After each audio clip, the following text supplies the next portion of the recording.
Welcome back. You're watching The Second Wave with Rajeev Chandrasekhar.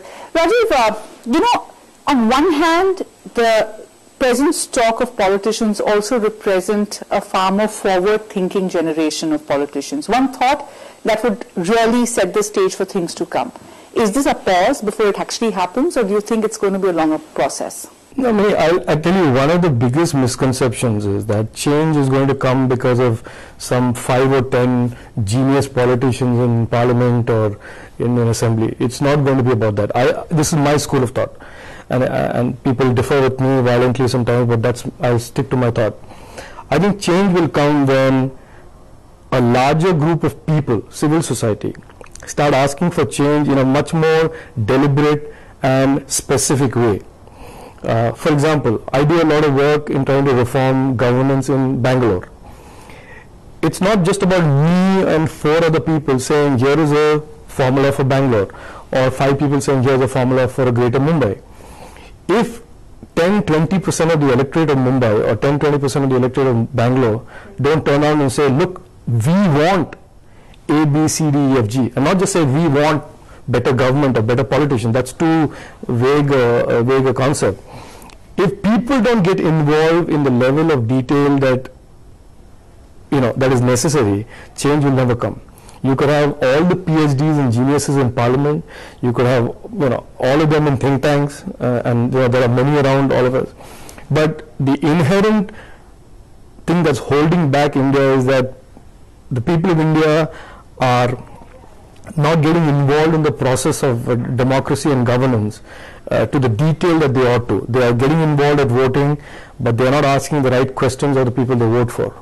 And of course, they don't turn up to vote also, which is another big issue in the urban centres. But tell me something, one logic is that we've unleashed the monster of growth. Yeah. We have to pick up from here because of the sheer momentum of it, and the aspirations are rising, and that in itself will be the biggest trigger for growth. Do you subscribe to that? Absolutely. I think if Dr. Manmohan Singh has to be credited with something, and we credit him unfortunately with only economic reforms, I think it is that he has raised the bar on what a person in India or an Indian can expect to aspire for.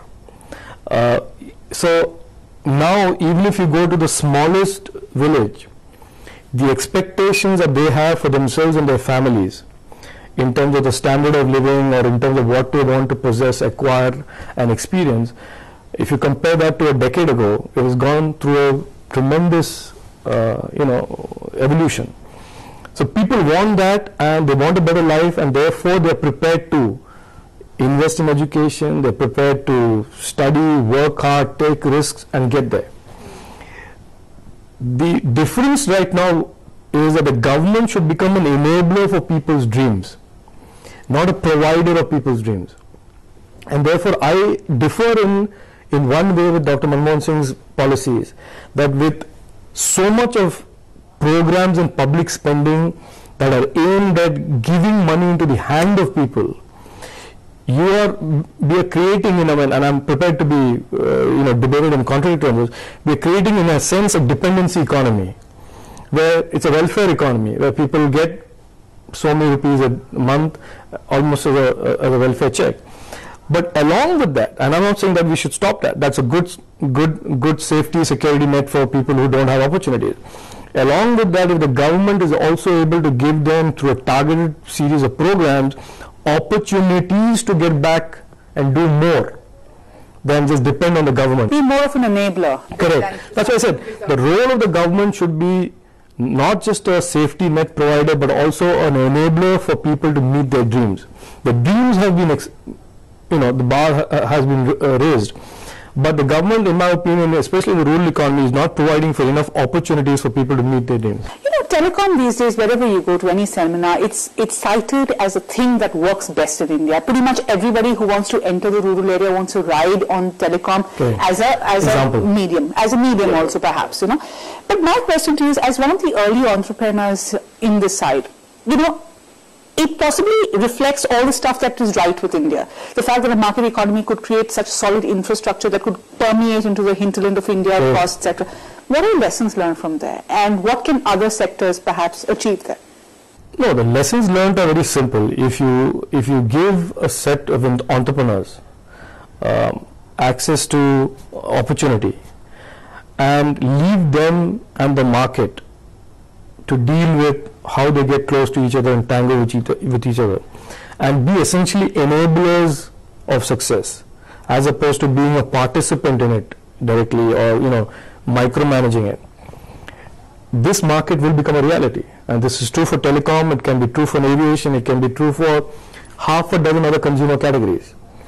Where governments go wrong is, instead of being an enabler behind the entrepreneur, they start to take deep micromanagement issues in the space and come between the consumer and the entrepreneur. The moment you do that, you restrict the growth, the natural growth of what could be an explosive market, and you also restrict what innovation and entrepreneurship an individual company or a businessman can do. You represent a generation of doers. You were not born into a family of businessmen. You created your own niche. You wanted to go into parliament because you wanted to be an agent of change. Going ahead, if we are to cash in on the Indian opportunity, what needs to be done? What were the 3 things that need to be done, like today, to help us? I think we need we need in India we need clearly a much more powerful, much more robustly growing India, that's for sure. What we need is a deeper, like I said, a 3-dimensional wave of second generation reforms, which is continuous in a time-bound manner, deeper in each sector and broader across every sector. We clearly need to reform government institutions, and we've got to make our government more efficient. If we get these 3 things correct, and we do it over the next few years, this is a country where it will become unstoppable. I believe in the destiny of this country, and it will be an unstoppable nation. 2020, when we sit across the table and talk, Rajeev, and all these things are done, where would we be? I hope, I don't know, it's very difficult to take bets on what governments do, but I hope we are closer to what we want as a nation than, and I hope we're not sitting around and saying, what if we had done that, what if we had done that. Let's hope we don't say that, Rajeev. Thank you so much. Thank you.